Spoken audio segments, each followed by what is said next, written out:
Hi, Assalamualaikum, and good day, everyone, especially to our beloved Madam Siti Azrina binti Adnan. So, today our group will be presenting question 1, which is conceptual foundation of ESG SRI Suku and Green Suku.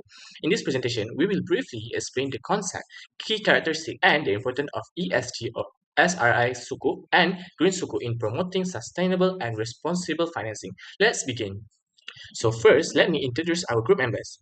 From the right, the first one we have Muhammad Daniel Hakim bin Bahrain. The second one we have Shafiq Nabihan bin Saubari. The third one we have Muhammad Ausa'i Rushdi bin Muhammad Wasi. The fourth one we have Muhammad Najwan bin Safir Rahman. And the last one, which is me, Muhammad Shazwan bin Zahari. So now we will move on to the next slide about relationship between Islamic finance principle and sustainability. Islamic finance and sustainability are closely connected because both focus on ethics, fairness, and long-term benefit for society.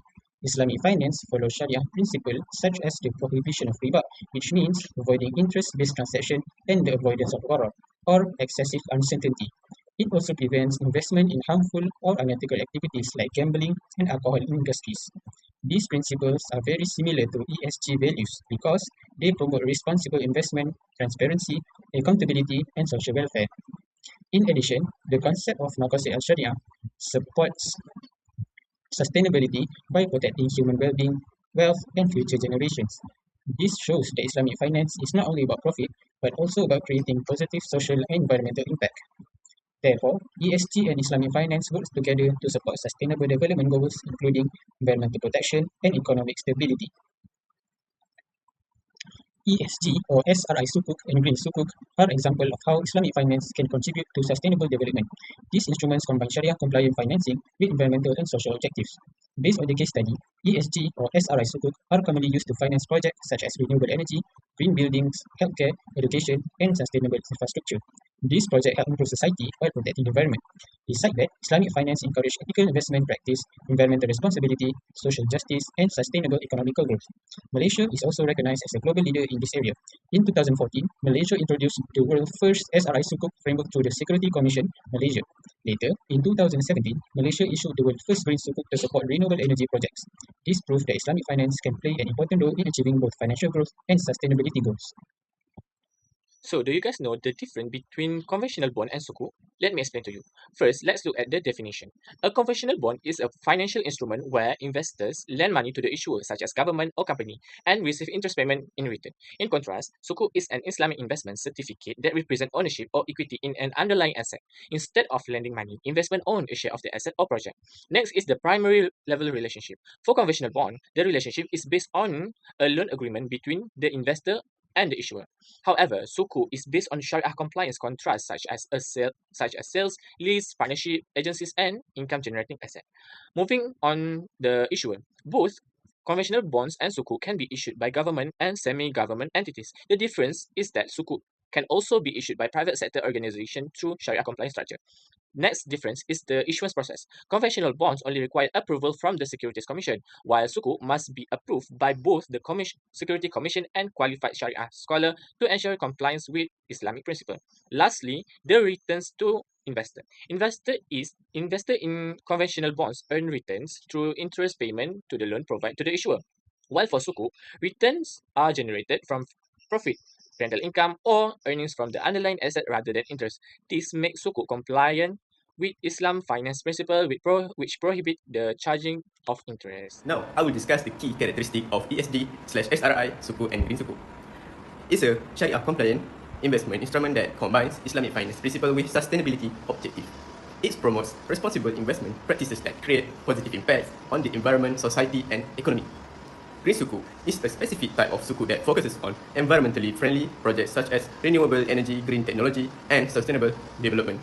Both instruments are rooted in Islamic finance principles, including the prohibition of riba, ethical investment practices, transparency, and social well-being. According to the Securities Commission Malaysia Sustainable and Responsible Investment Sukuk Framework introduced in 2014, these instruments are intended to support projects that generate positive environmental and social outcome while remaining Sharia compliant. 5 main characteristics of ESG/SRI Sukuk and Green Sukuk. First is Sharia compliance. This investment must not involve riba, gharar, or any activities prohibited under Islamic law. Second is ethical and responsible investment. Funds are channeled only into projects that benefit society and contribute to sustainable development. Third is transparency and accountability. Investors are able to monitor how funds are used and assess the performance of the projects being financed. Fourth, its measurable sustainability impact. Every investment should create measurable environmental or social benefit. Finally, ESG and SDG alignment. These instruments support environmental, social, and governance principles as well as the United Nations Sustainable Development Goal. Together, these characteristics make ESG/SRI Sukuk attractive to investors who seek both financial returns and positive social impact. Although ESG/SRI Sukuk and Green Sukuk share many similarities, they differ in scope. ESG/SRI Sukuk focuses on environmental, social, and governance objectives. Therefore, financing can be provided for renewable energy, healthcare, education, and sustainable transportation projects. Green Sukuk, on the other hand, focuses specifically on environmental and climate-related initiatives, such as renewable energy and green infrastructure projects. A notable example is Malaysia's first Green Sukuk issued in 2017 under the Securities Commission Malaysia SRI Sukuk framework. The issuance was used to finance solar energy projects and became an important milestone in sustainable Islamic finance. Let's move on to the importance of Maqasid al-Shariah in sustainable Islamic finance. But before that, what is Maqasid al-Shariah? Maqasid al-Shariah refers to the goals and objectives of Islamic law. Its primary goals are to advance justice, public welfare, also known as maslahah, and well-being in society. It guarantees that financial operations have beneficial effects on society, the economy, and the environment while preventing harm in Islamic finance. There are three categories under Maqasid al-Shariah. The first one, the necessity to cover the basic needs of human existence, that is religion, life, lineage, intellect, and property. The second one is the convenience. It refers to something that people require to avoid constraint and difficulty in their life. And lastly, the refinement.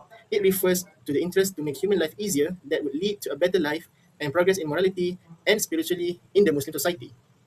Now, let's get back to the importance of Maqasid al-Shariah in sustainable Islamic finance. Number one, ensures investment consider justice, welfare, and community benefit. These ideas serve as a standard for assessing both financial performance and social effect, in addition to providing guidance for the moral foundations of Islamic economic activities. Number two, encourage ethical and strategic investment. Investors that include Maqasid al-Shariah into their decision-making processes typically give priority to strategies that provide long-term results, ultimately improving society and the environment more broadly. Number three, supporting sustainable development goals. They support the welfare goal at the heart of Islamic finance by offering financial sources for initiatives meant to improve communities both socially and economically. This implies that the concept of sustainable investment and Islamic finance, especially when viewed through the perspective of Maqasid al-Shariah, are supportive. And lastly, number four, improves financial inclusion. This encourages the development of sustainable economic system that benefit all societal backgrounds and is consistent with Islamic principles centered on social equality. And in conclusion, Maqasid al-Shariah provide the foundation for sustainable Islamic finance by ensuring that financial activities benefit society and the environment. This aligns with the goal of ESG/SRI Sukuk and Green Sukuk in promoting ethical, responsible, and sustainable development. Next, moving on to the practical execution of sustainable Islamic finance, my section focuses explicitly on the sectors and real-world projects funded through these instruments. Under frameworks like the Securities Commission Malaysia's SRI Sukuk framework, the capital raised cannot just be absorbed into general corporate debt. Instead, the proceeds are strictly ring-fenced for projects that offer transparent, measurable environmental or social benefits. We divide these eligible projects into three core pillars. The first one is the green pillar, which mitigates climate change through renewable energy assets, green buildings, and clean mass transit. The social pillar, that is the second one, which deploys capital into public healthcare, affordable housing, and educational infrastructure. And finally, the third one, that is the Waqf pillar, which modernize traditional Islamic endowment properties to fund ongoing local community development. This slide demonstrates this framework in action through pioneering Malaysian's market examples. For the environmental sector, Tadau Energy made global history in 2017 by issuing the world's first green sukuk, raising 250 million ringgit to build a 50 megawatt large-scale solar farm in Sabah. On the social front, Khazanah Nasional pioneered the social SRI Sukuk to fund the National Trust School program, directly upgrading public education quality for over 65,000 students in undeserved communities.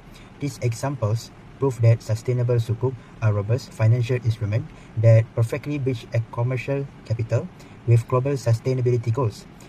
That's all from me. Thank you.